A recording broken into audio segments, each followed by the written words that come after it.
আজকে এখানে লাখো লাখো জনতা, ইউনূস সাহেব দেখে যান, এই ছাত্ররা আপনার কাছে জমা জমি চায় না, টাকা পয়সা চায় না, সহায় সম্পত্তি চায় না।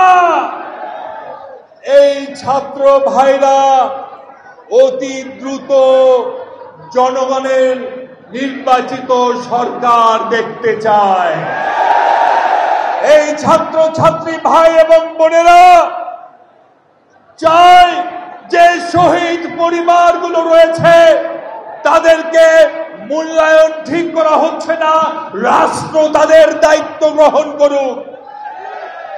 আমি ইউনূস সাহেবকে বলতে চাই, ইউনূস সাহেব 7 থেকে আর কয় মাস ক্ষমতায় আছেন, অল্প কয় মাস ক্ষমতায় আছেন, সিনা টান করে ক্ষমতায় থাকুন, কাপুরুষের মতো ক্ষমতায় থাকবেন না।